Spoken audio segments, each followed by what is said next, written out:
Narito po tayo sa Case Face, Sakitan in Action.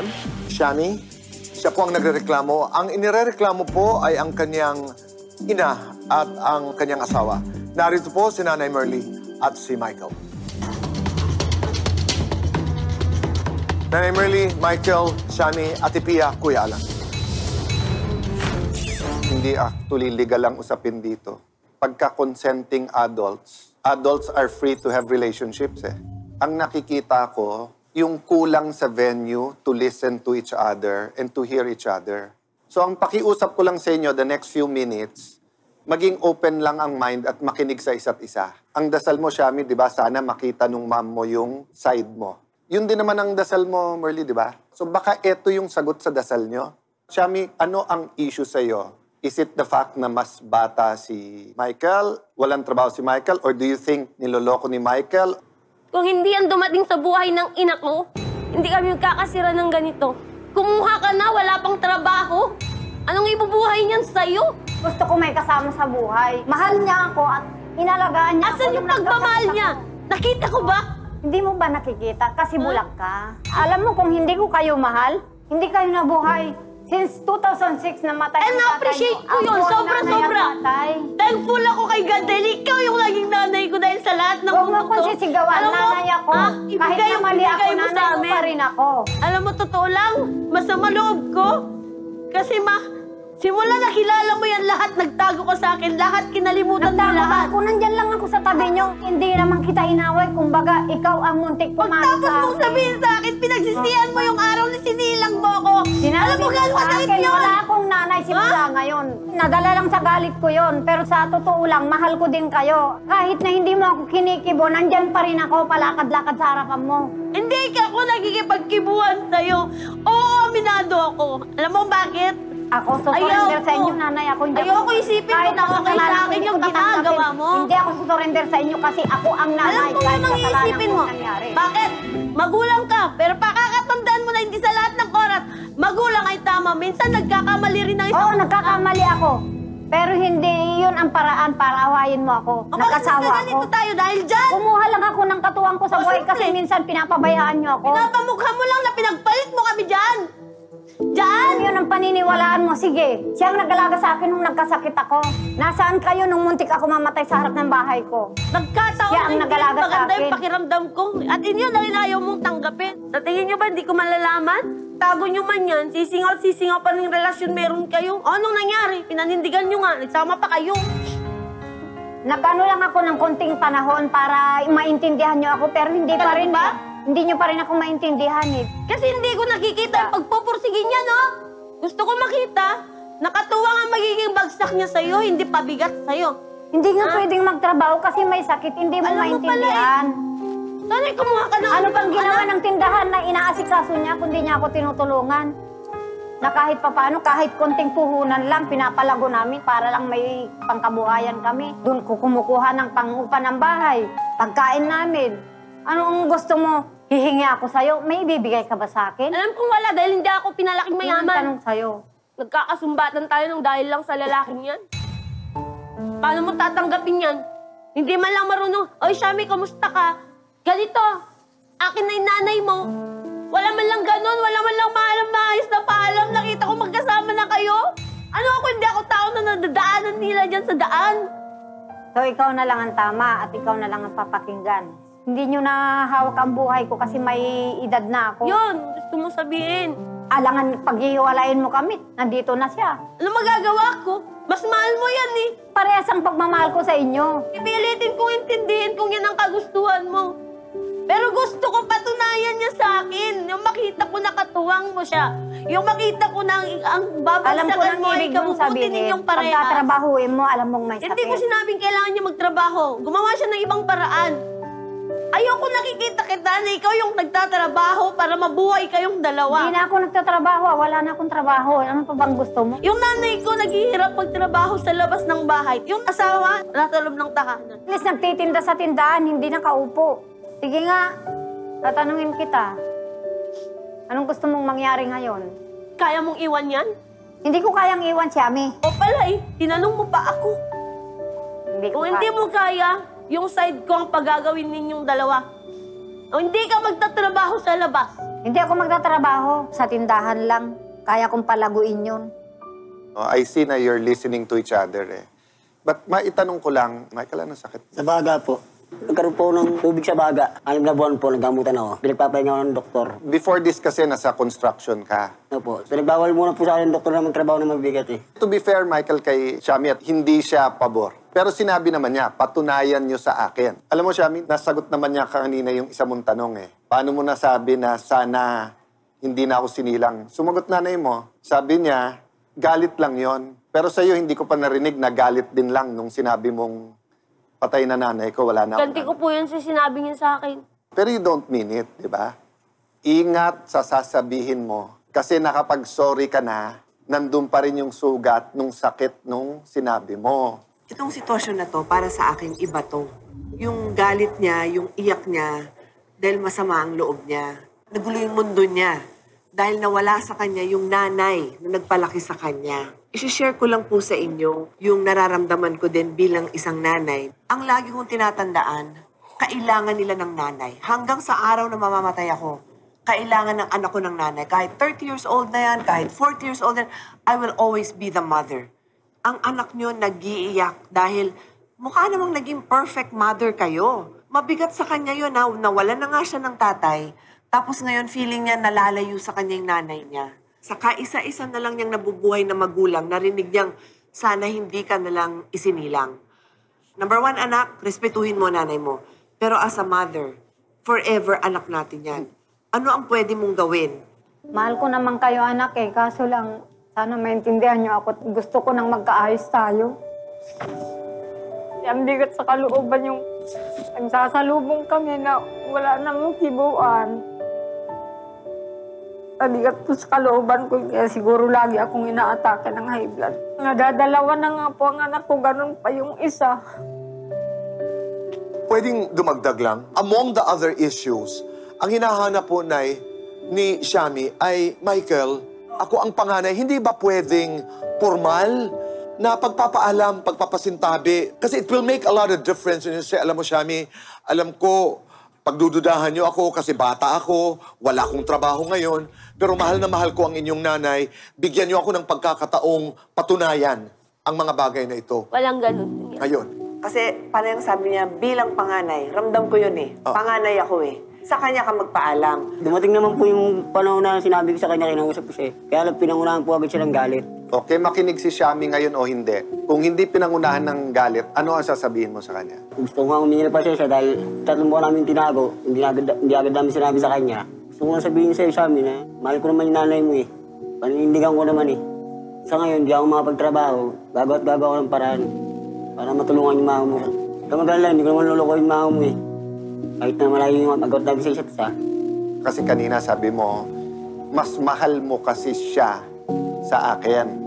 Pwede mo bang lagyan ng puwang sa'yo, Shami, na ang isang tao, pwedeng iba ang pagmamahal niya sa partner niya at iba pagmamahal niya sa anak niya. Pwedeng may mahalin nanay mo, pero it doesn't mean na mas mahal niya si Michael sa'yo. Tanggap ko naman po yun na magmahal si mama ng iba. Hindi naman po aabot ng ganito kung sana kinausap nila ako ng maayos. Kung mahal niya, wala akong magagawa. Gusto ko lang makita sa kanila, lalo na kay Michael, na kahit pa paano, Michael, pangalagaan mo yung nanay ko. Yan na lang meron ako eh. Ang nagsabing itago niyo, ikaw, Merly, hindi ikaw, Michael. Sabi ko kasi, kuya, huwag mo muna sabihin kasi si Shami, minsan hindi ko naintindihan. Kaya nga sa isip niya ngayon, kung totoo yan at walang kalokohan at talagang mahal mo nanay ko, ba't niyo tinago sa akin? Inaamin ko naman po na kasalanan ko yun, kuya. Nay, maliban ho sa tindahan, ano po yung inyong ginagawa? May extra po kasi ako, kuya, na halimbawa may nagpalinis ng bahay, magpatahi ng sapatos. So ang ayaw ng iyong anak na ikaw ang dumidiskarte, ang iyong asawa ay nasa bahay. Kasi baka naman matulungan ka namin, magpagamot, makapagtrabaho, matulungan si nanay, at huwag kang tumigil sa kakaligaw sa mga anak. Baka kulang panindan nyo, and we can help, and then lumaki. And then makita ni Shami that you're taking care of her. So baka yun ang isang may tutulong talaga ng show. Let's give chance na magbenta. Si nanay paulit-ulit, sanay kami magkaayos. Ikaw ba, Shami, nagnanais ka na sanay magkabati rin kayo ng nanay? Dahil mahal na mahal ka ng nanay ko. Wala na akong magagawa sa part na yun kundi tanggapin na pa yung pagmamahal niya sa'yo. You know, the mere fact that they come out in public and say mahal is one test. Having said that, kayo lang ni Shami ang magkausap. Ano sabihin mo sa kanya? Shami, gusto ko lang humingi ng sorry sa'yo. Sana, patawad mo ako. Gusto ko lang matanggap mo yung relasyon namin ng nanay mo. Kaya lang naman ganun yung sitwasyon ng simula dahil sinimulan niyo naman ako kasi sa kalokohan ninyong dalawa. Isa lang ang target ko. Ang ikabubuti ni Mama sana. Kaya sana matanggap mo yun. Sana matanggap mo rin yung sorry ko. Pipilitin kong buuin ang tiwala ko para maging matino kayo. Pero bilang panganay, nakatingin ako sa bawat galaw niyo. Sana magkaayos din kayo ng nanay mo. Kahit anong gawin kong galit, anong gawin niyang galit. Anak ako, nanay ko siya. Maaayos at maaayos yan. Bilang pagtatapos nito, nanay, anong nais mong sabihin kay Shami? Shami, pasawarin mo ko, anak. Mahal na mahal ko kayo.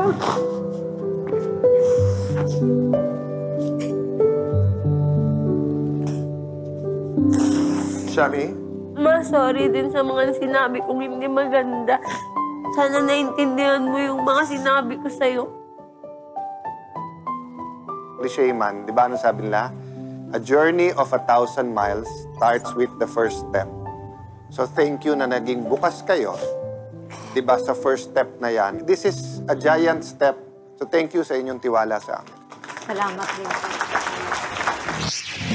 Matapos magkaayos sa Cayetano in Action with Boy Abunda ang mag-inang Shami at Merly, magkatulong nilang inayos sa mga natanggap nilang regalong panindang panghanap buhay mula sa programa. Mga groceries pandagdag paninda sa tindahan ang natanggap ni Merly at Michael at puhunang ilalakong gulay naman ang kay Shami.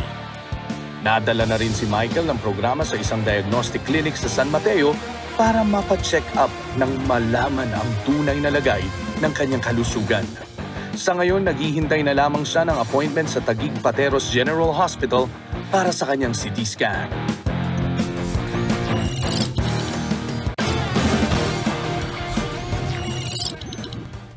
Lumapit sa atin para humingi ng payo ang isang inang daladala ang sakit na pinagdaraanan ng kanyang anak. Ang kanyang tanong, paano nga ba niya haharapin ang pambubuli ng mga kaklase ng kanyang anak na may mental health condition? Yan ang kwento ni alias Betty na ating tinutukan sa Payo Kapatid.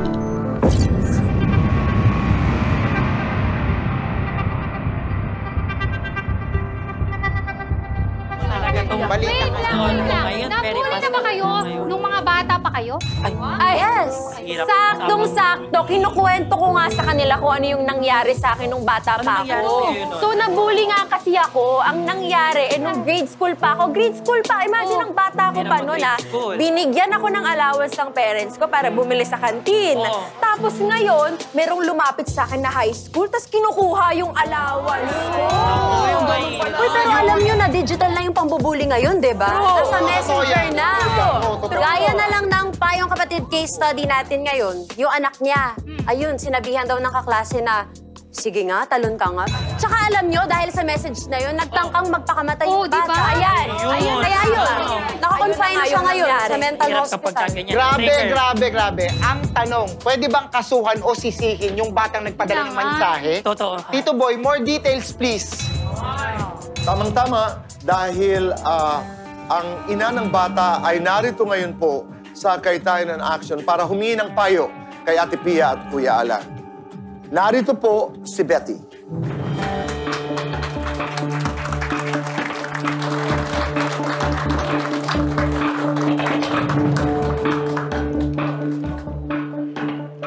Ate Pia, Kuya Alan, Betty. Hingi po sana ako sa inyo po ng payo sa nangyari po sa anak ko. Nag-start po ito nung mga 3rd week ng November last year. Then sa group chat po kasi siya nag-start na mayroon silang gagawin na activity.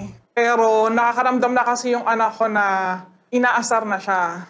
May tinanong po kasi yung anak ko na isa niya kaklase. Tapos biglang sumasagot yung nangaasar sa kanya. Kung gusto mo ikaw na lang mag-guard, wahahaha. May mga action kasi na sa emoji na puro tawa. Tapos yun na yung pinaka nag-trigger sa kanya, yung sinabihan siya, natalon ka nga.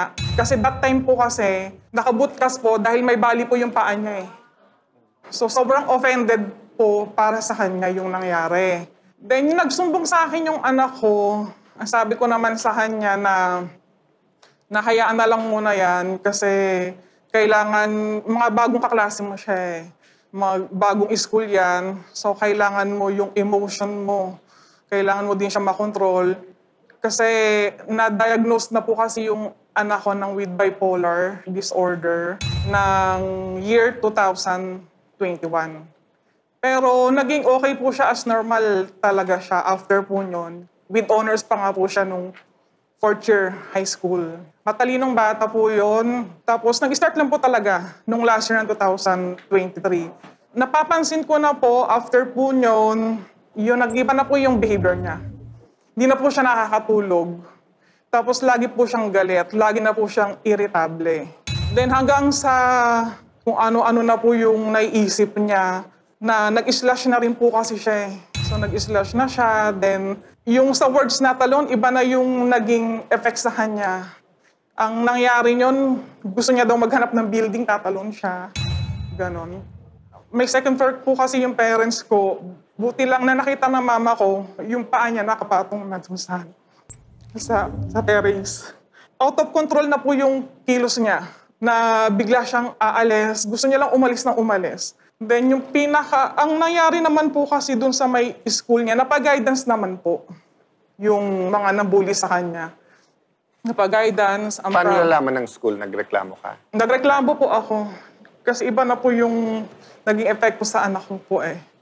Yung nagreklamo po ko yun, then may schedule na ipapatawag yung magulang tsaka yung bata. Ang problem po, hindi naman po pumunta yung nanay tsaka yung bata. Kaya yung anak ko sobrang nagsabi niya, maayaw talaga nila mag-sorry. Yun lang naman po talaga yung gusto sanang na mangyari na anak ko. Yung humingi ng pasensya. After hindi pumunta sa meeting? Hindi po pumunta. Ni-reschedule ng guidance counselor. From umaga po. Hindi na po. Kasi nangyari na lang po yun. Pumunta po ako dun sa barangay. So, unang-una, Betty, maraming salamat na naglakas loob ka at sinabi mo yung storya. Napakahirap sabihin ng storya, especially if it's very personal. But number one, ang bullying has happened since time immemorial. Ang dami nating batas, it keeps happening. So if we don't talk about it, it will keep happening. So let me start dun muna sa nasabi mo na, no? So ayon sa batas, lahat ng schools, elementary at high school, public and private, ay kailangan po ay may mekanismo para sa anti-bullying at may mekanismo pag may nag-complain. And yung mismong batas ay may mga minimum guidelines na dapat meron yan. So you can actually complain sa school. You don't have to go out of the school pa. Kasi Kuya Boy, yung cases like this, iba-iba yung aspeto. One is medical. Secondly is the legal.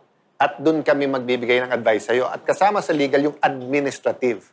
Meaning, sino ba dapat ang nag-minister or nag-administer? Which is the school. No?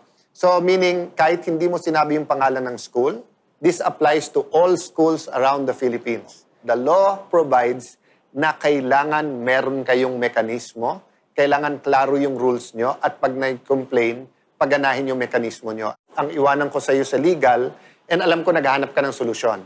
Opo. Diba? Actually, Kuya Alan, nagpatawag po ulit yung school eh. Tapos nagharap din po kami ng nanay. O, ano nangyari? Ang nangyari naman po, nagharap kami ng nanay, siya pa po kasi yung matapang. Ang gusto ko lang sanang mangyari doon, yung nasa guidance kami sana, is ano man lang yung humingi na pasensya para sa anak. But kaya ako tinatanong anong nangyari doon, kasi hindi lang obligasyon ng school pagharapin kayo. Kasi dahil nga may mekanismo sila ang magsasabi dapat. So after nyo pinagharap, anong ginawa ng school?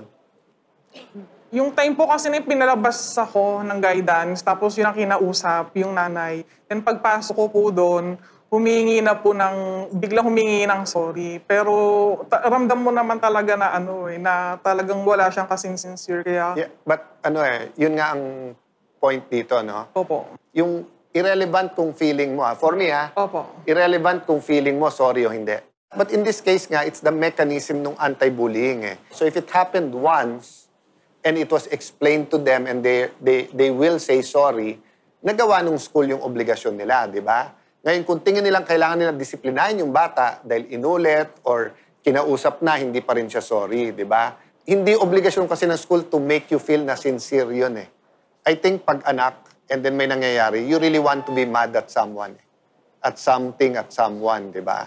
Kasi nga, masyadong yung puso mo nandun sa bata. But yun nga, wag mo munang isipin yung ugali ng parent, yung ugali ng anak, etc. Di ba? Isipin mo muna anak mo. So if they're willing to say sorry at tatanggapin naman ng anak mo at ikagagaling naman niya yon, di ba? Whether talikuran mo muna o pa sa Diyos mo kung sincere sila o hindi. Di ba? Kasi ibang usapan yon eh. Di ba? Kasi ang primary naman sa'yo ngayon, gumaling yung anak mo eh. Opo. Di ba? Then on the medical side, di ba, kung may matutulong kami, alam namin na mahabang usapan to, magastos, etc. But one thing we can do is to help you with the medical, di ba? But at the least, para sa peace of mind ng anak mo, yung mere fact na pinalabas ka't kinausap yung magulang, ha? As a lawyer, ha? Alam ng school na may obligasyon sila, kaya kinausap siguro yung magulang. Pero Betty, nag-apologize naman eh. Di ba? Nakita ko yung mga posts ni, sabihin na lang natin ang kanyang pangalan ay A. Nag-apologize siya, di ba? Nag-apologize po sa akin, yun yung time na yung bago pa lang po. Pero may post, di ba? Opo, pero yung time na sinabi ko po, nagsabi ako sa anak ko na okay na yan para at least malay mo maging magkaibigan kayo, nakausap ko na rin. Lalo kasing nagalit kasi yung anak ko eh, kasi hindi niya matanggap nga na napatawad ko agad yun. Ang iniisip niya kasi talaga palagi, kasi narattled po siya dahil lahat ng kaklase niya na eh. Iba na yung dating po sa kanya. So, ibig Kaya feeling sabihin, niya na pagtutulungan na po. ayaw na nung anak mo, hindi na tinanggap ng anak mo yung apology, Opo. yung post na yon. Opo. Kasi kung hindi ako nagkakamali, hindi lang isa eh. When I was reading it last night, parang 2 posts na I'm apologizing. Ayun po yung ibang mother naman po yun. Oo, kasi Ibang case po nakakita yun. ako ng mga Opo, apologies. opo. So ang sinasabi mo, ang yung anak na ang hindi tumatanggap. Opo. Kasi ang sabi mo kanina kasi, ang hinahanap lang ng anak ko ay Opo. mag-apologize. Sa akin po kasi nag-apologize yung bata. Hindi po mismo sa anak ko po. Okay. Not face to face because yung anak mo hindi na pumapasok. Correct. Tama ba? O, so walang opportunity na Opo. mangyari yun. Yung opportunity talaga, yung kung nagpunta lang po talaga Yun nga. sana. Pero na-miss na kasi yung opportunity na yun. Opo, yun na po. Kaya nag-trigger na po. Oo. So, in the situation ngayon na hinaharap mo, siguro pwede kang ayoko naman gamitin yung salitang move on kasi parang parang ang dating dinidiminish oo, yung suffering. hindi move on. Pero ang gusto ko sabihin is sa ngayon, pansamantala, dahil hindi naman magkakaharapan yung mga bata dahil ang anak mo ay nagpapagaling pa, no? Pwede siguro yung energy mo, katulad ng sinabi ni Alan, ibuhos mo dun sa kung anong maitutulong mo sa anak mo at kung ano din maitutulong namin. And then, when the right time comes, pag sinabi sa inyo ng doktor na baka ngayon pwede mo ipaliwanag sa anak mo na nagsusorry na sa akin, kay mami, pero pagaling mo, willing silang humarap sa'yo at mag-sorry din sa'yo. Because I feel that ang paniniwala mo is yung decline ng anak mo is talagang yun ang trigger eh, no? And as mothers, kahit anong gawin natin, sometimes it's out of our control. But hindi tayo titigil hanggang maayos yung anak natin, di ba? Kaya naintindihan ko, nakikinig lang naman ako sa payo ni Alan. Wala naman ako idadagdag dahil tama naman ang sinabi niya. But for your sake, to be the best possible mother that your child needs now, rely ka talaga dito sa mga professionals and give your daughter all the love and support that she needs. I want you to have that hope na yung intellectual capacity ng anak mo, nandun. She's an honor student. Nandun naman siya sa experts ngayon. So, pag-aangin mo din yung burden na dala mo, na focus ka muna sa kanya. I agree. Ang ibig niya sabihin, next step. Diba? Hindi move on kung hindi. Kailangan ka ng anak mo sa next step. Opo, kaya Alan, thank you po. Kasi ang sakit-sakit po kasi sa loob na araw-araw. Halos yung naririnig mo palagi sa anak mo na Gusto niya na mawala sa mundo kasi yung sakit, baka habang buhay na kasing sakit niya eh. Kaya hindi niya sure kung makakatapos ba siya or makakapagtrabaho. Parang sirang-sira na, parang ganun po. Kaya yung po sana yung gusto ko sana mangyari yung mapapsychotherapy po talaga siya or counseling. Tutulong kami sa aspect na yun. No? And huwag ka mawawala ng pag-asa. Salamat po, Kuya Alan. Salamat po, Ate Pia and Tito Boy. Thank you po. Betty, maraming salamat. Sa ating mga kababayan na nanonood sa ating programa. Katulad ni Betty, marami siyang iniisip tungkol sa kanyang anak. Marami rin mga batang may mental health problems. Tapos nakita niya na bukas ang Cayetano in Action para sa mga problemang ganito. At siya ay dumulog dito sa ating programa. Kung kayo po'y may nais itanong, kayo'y may nais ihingi ng advice, kayo'y magkwento sa aming comment section, sa aming social media platforms at pag-uusap po tayo kasama si Ate Pia at Kuya Alan. Betty, maraming salamat sa iyong tiwala. Maraming salamat po, Tito Boy. At magbabalik po ang...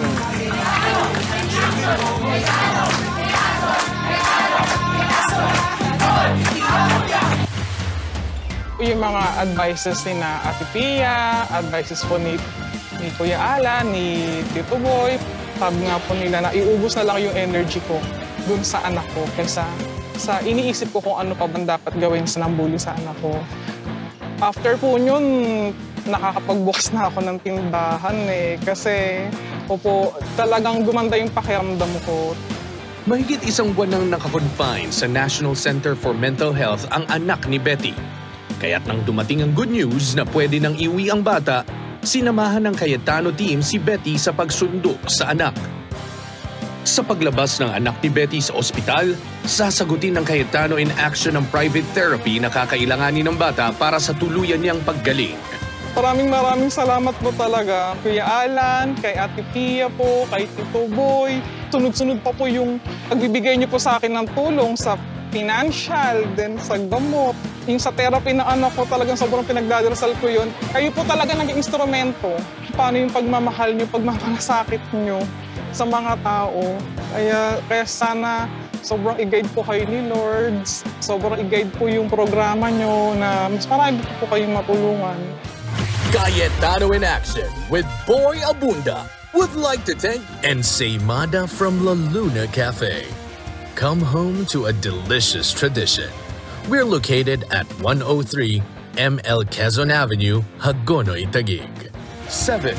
Visit at B6, Bonifacio High Street, BGC, Taguig.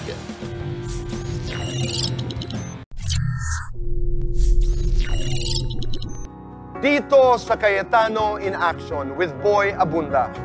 Bukod sa pagbibigay tulong sa mga dumudulog sa atin, masaya kami na nagkakaroon din tayo ng pagkakataon na magpasalamat sa mga taong tumutulong naman sa iba. Tulad ng isang individual na may pagpapahalaga sa kanyang komunidad. Dahil bukod sa pagtatayo ng isang community library, naglalaan din siya ng oras, effort, at resources sa mga batang nais na matuto. Narito ang kwento ni Mang Nani at ng kanyang community library dito sa Salamat.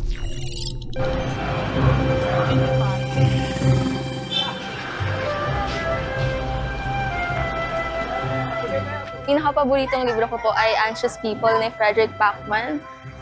Kasi ang comforting po ng storyline para sa akin at gusto ko kung paano nag-unfold yung story, kung paano binigyan ng highlight yung bawat character.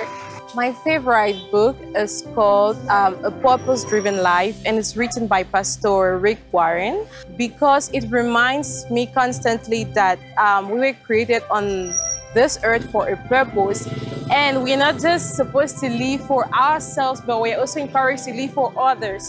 So it's just a constant reminder every day of life. Keeps me going, reminds me why I wake up in the morning, and pushes me to continue thriving in my mission every day and serving other people.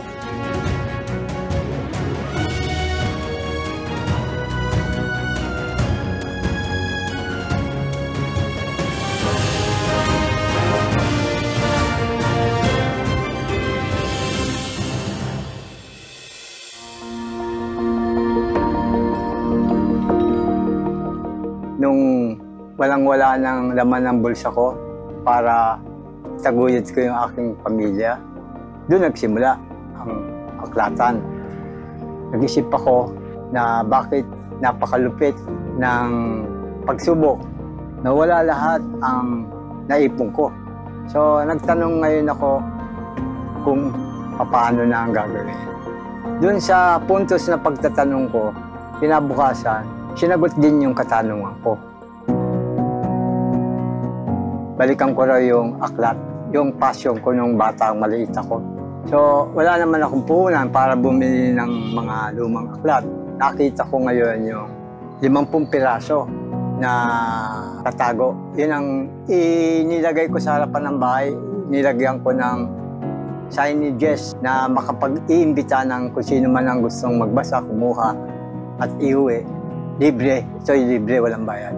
Doon na ang naging kasaysayan ng aking misyon na pagbibigay ng aklat. Kung ilan ang gusto mong dalhin, yun ang binibigay ko. Kung kaya mong basahin at mapapabuti ang iyong kaalaman. So, bukas nga yan sa loob ng 24 na oras para kahit na anong panahon ka libre, makakatulong sa'yo sa pangangailangan mo na magkaroon ng kaalaman. Hindi naman lahat ng neighborhood ay mahilig magbasa. Kaya ang aking ginagawang solusyon dyan, nakita ko ang kaalaman ay napakahalaga sa pag-unlad. Hindi lang ng iyong komunidad, kundi pati ng iyong sarili. Hinahanap ko yung mga maliliit na bata sa sektor ng mga mahihirap para mabigyan, mabahagian ko ng mga aklat. Kasi mas kailangan nila to, mas nakikita ko na hindi nakakarating sa kanila to.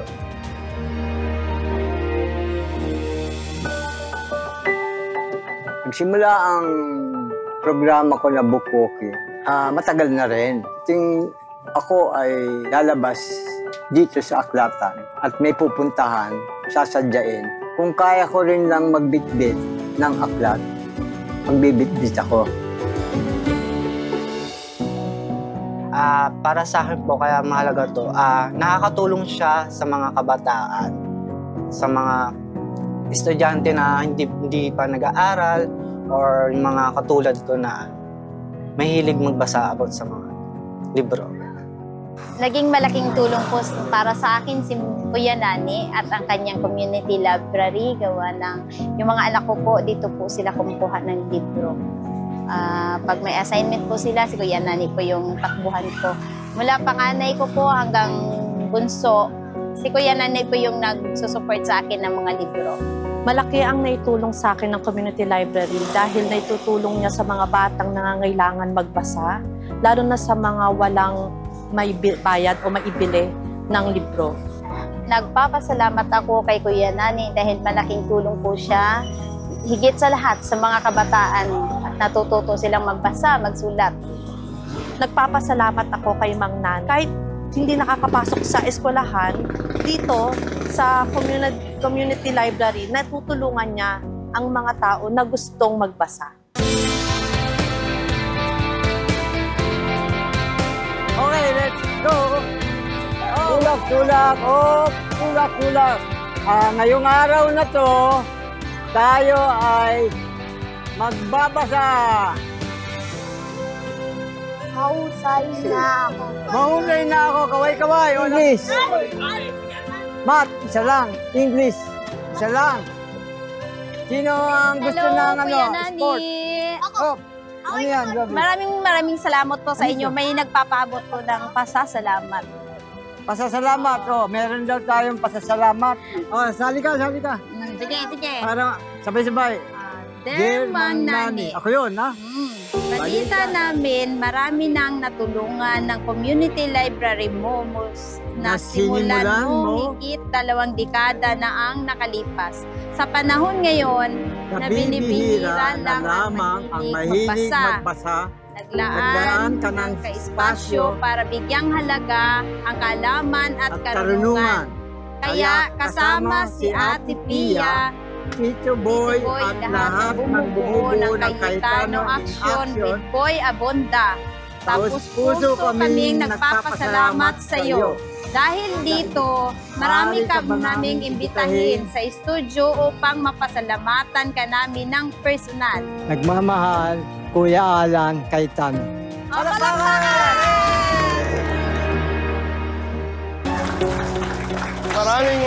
Maraming salamat. Kasama po natin dito sa studio, Mang Nani. Maraming salamat and welcome to the program, Ate Pia, Kuya Alan. Nani, welcome sa show. Alam mo, Kuya Boy, sa akin, hindi lang to salamat, ate. Wake-up call din eh. Kasi alam naman natin na ang ating mga kababayan, maraming pangangailangan. Alam naman natin na ang kahirapan is everywhere.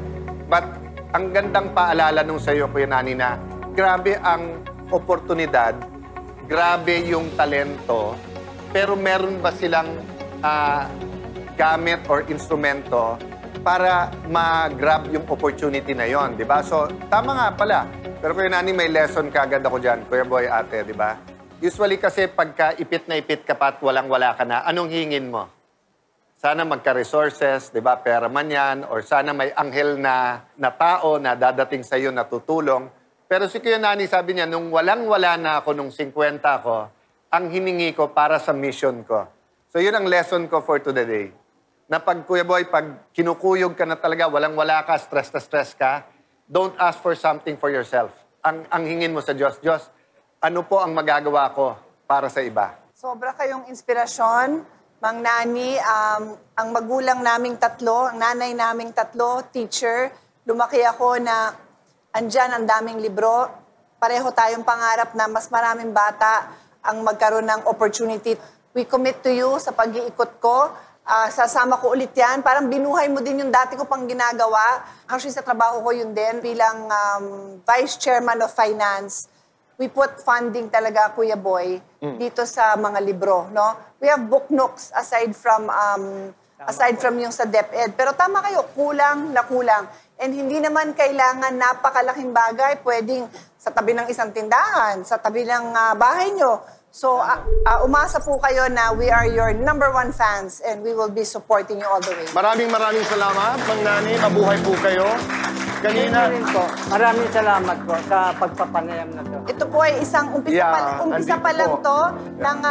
Hindi ko na kayang buhatin lahat yan, pero umpisa yan sa aming donation sa iyong mga kabataan. And let's explain why, ate. Ayaw ni Kuya Nani na pera ang donation sa kanya. Gusto niya yung mga pakikinabangan ng mga bata. Kaya diniretso na namin sa coloring books, petal, and I think gusto mong dagdagan. Umpisa pa lamang ito. Dadagdagan ko. Yes, natin lahat. Kasi po ang edukasyon, walang tag price. Yes. Hindi pwedeng bili ng edukasyon. Tama. Mang Nani, maraming salamat. Mabuhay ka. At bilang pagtatapos ko nito, I'm building on what you said, Kuya Alan. Sabi nga nila, one of the most effective prayers ay pag nagdadasal ka para sa kapwa. Pangalawa, meron kong ifinocus na libro kanina na Purpose-Driven Life. Bawat isa sa atin ay may purpose. Bilang pagtatapos po, sabi ko nga kay Ate Pia, Kuya Alan, nung ako'y maliit pa, ako'y nag-aaral sa isang seminaryo, 4 na taon.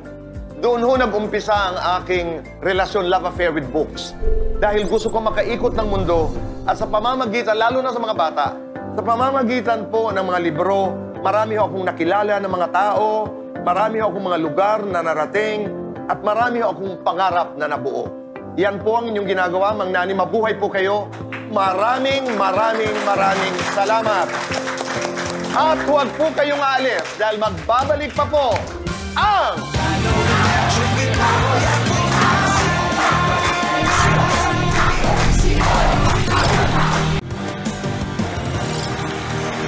Kami nagbabalik po dito sa Cayetano Action with BA. Narito na po tayo sa Kuya Alan, Ate Pia, yes o no? Narito po ang unang katanungan. Hindi mo katawa. Kuya Alan, Ate Pia, yung kapitbahay ko nakipag-anal sa asawa niya last year. Ngayon, nabalitaan namin na nagkakaayos na sila at lagi ko pang nakikita yung asawa niya na umuwi na sa bahay nila. Last week, nabalitaan ko naman na ikakasal na daw po ulit sila. Pwede po ba yun? Yes or no? Yes, pwede. So, basta't hindi kayo, basta't pareho kayong may capacity, di ba? Or hindi kayo incapacitated na magpakasal, ibig sabihin, pareho kayong single. So, nung naanal na, pareho na silang single eh. Yes po. So, hindi naman pinaparusahan ng batas na dati kayo nagkahiwalay, gusto nyo magkabalikan. So, yes. Maraming salamat. Okay, let's go to the second question. Kuya Alan, Ate Pia, ang kaibigan ko may kinakaharap na kasong grave coercion dahil sa kasamahan niya. Ang nakatanggap ng subpoena, yung asawa niya para tumistigo laban sa kanya. Pwede po ba yung ganon? Yes or no? No, hindi pwede yon. Kasi maliwanag na maliwanag at dapat pala tinesting ko kayo kasi napag-usapan na natin before na husband and wife cannot be compelled to testify against each other. Nandyan yan sa rules talaga na nagsasaad kung sino ang allowed mag-testify at hindi. Now, I understand the spirit of the law. No? Talagang napakahalaga ng pamilya.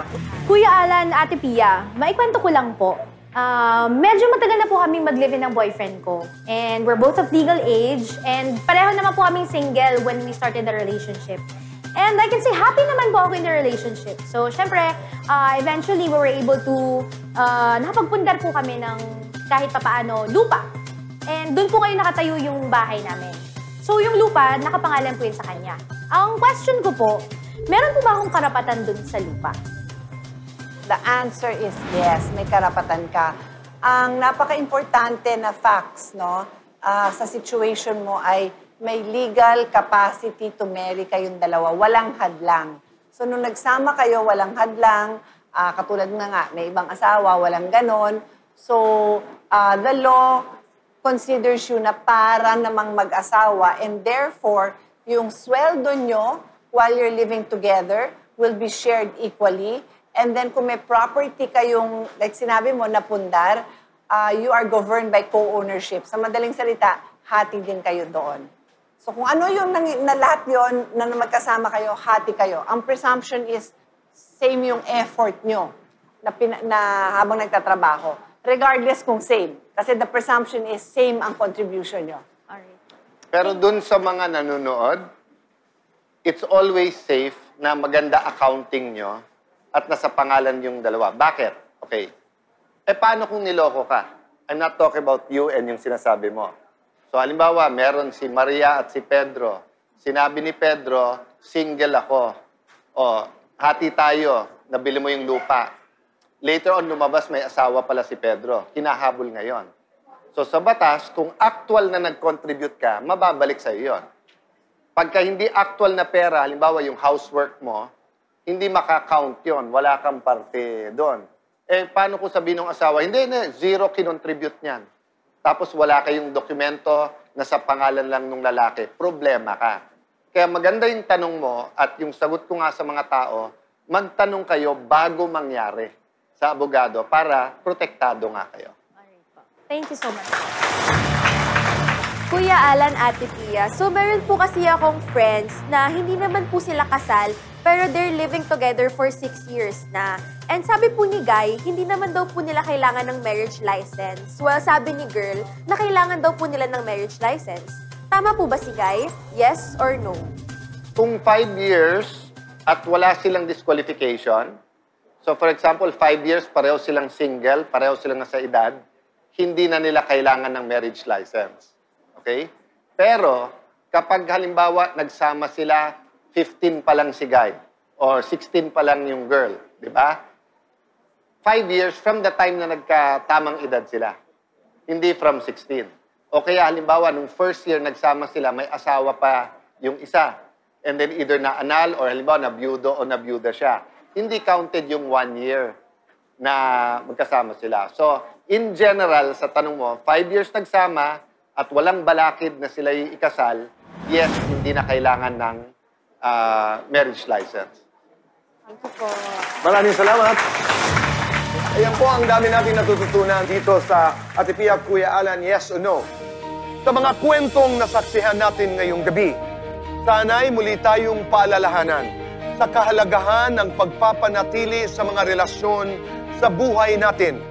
Sa pamilya man yan, sa kasintahan, o maging sa mga tao sa paligid natin. Nandiyan ang batas para protektahan tayo. Pero palagi nating tatandaan na mas mahalaga ang batas ng Diyos at ang utos niya na mahalin ang kapwa. Kaya maraming salamat sa mga taong nagbahagi sa atin ng kwento nila at makakaasa po kayo na marami pa tayong kwentong mapapakinggan at mga kasong tututukan na siguradong patuloy tayong may matututunan. Dito lang sa